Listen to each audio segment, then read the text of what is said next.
Bom, pessoal, agora eu vou ensinar aqui para vocês com relação ao teto solar do carro, né? Em geral ele é automático, então você pode dar um clique inteiro para trás e ele abre o teto solar inteiro com um único clique, tá vendo? Eu não preciso manter apertado. E para fechar, eu dou um clique inteiro para frente e ele fecha inteiro. Só que às vezes ele pode perder essa configuração, né? E aí, no caso, o que acontece? Se ele perde essa configuração, como é que você faz para reconfigurar ele, né? Ou até mesmo para rodar um teste no teto solar, né? Caso o teto solar dê algum problema, alguma pane, alguma coisa, existe uma forma onde a gente consegue rodar um teste nele manualmente, sem ter que ter o computador, sem ter que ter nada à mão, tá? Então, eu vou mostrar aqui para vocês numa câmera mais afastada, para que vocês possam ver como é que é feito. Agora eu tô aqui nessa câmera mais afastada, então o que vocês vão fazer? Vocês vão apertar esse botão, empurrar ele todo para frente e manter ele empurrado para frente. Na teoria, empurrando para frente, ele deveria fechar o teto, só que como vocês estão vendo, o teto já está fechado, tá? Então, eu vou mostrar aqui para vocês, ó. Eu vou apertar ele para frente e manter ele empurrado para frente até o final do processo, tá? Então, vamos lá. 1, 2, 3 e... Empurrou para frente, segurou. Ele vai aguardar alguns segundos, ele vai começar a rodar esse teste no teto solar, tá?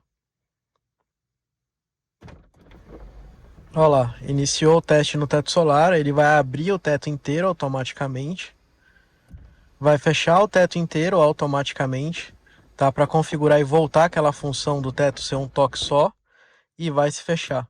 E aí ele já vai voltar a ser um toque para abrir e fechar, caso ele tenha perdido essa função, tá? E ele vai voltar a fechar também em um único toque, caso ele tenha perdido a função ou ele tenha perdido a função de levantar e abaixar. Então é dessa forma que a gente roda o teste, tá? Lembrando então, pega esse botão, empurra ele todo para frente e mantém apertado ele para frente, tá? Sem empurrar ele para baixo, só empurrando ele para frente, segura. Ele vai demorar uns 15, 20 segundos, mesmo apertado, para que ele comece a rodar esse teste no teto solar do Audi A38V, tá? Então, se esse vídeo aqui ajudou vocês, curte ele, compartilha, se inscreve no canal, porque esse tipo de conteúdo dá trabalho fazer, edição, tudo mais, subir, pesquisa, teste, para que vocês tenham o melhor conteúdo e o único conteúdo de Audi A3 do Brasil e o melhor conteúdo somente aqui no canal Nobre Motorsport.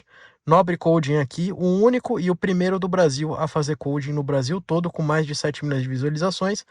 E é claro, se você quer aprender mais, até mesmo sobre coding, ativar funções, desmontar peças do carro, né, e fazer retrofits, aqui é o melhor canal. A gente tem um curso de coding para te ensinar do zero ao absoluto profissional, como codificar seu carro, painel, lanterna, farol, central multimídia, dentre muitas outras coisas.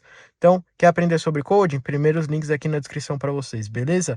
Deixa seu like, se inscreve no canal para receber sempre todas as novas atualizações e todos os nossos vídeos, beleza, galera? Abração, tchau, tchau.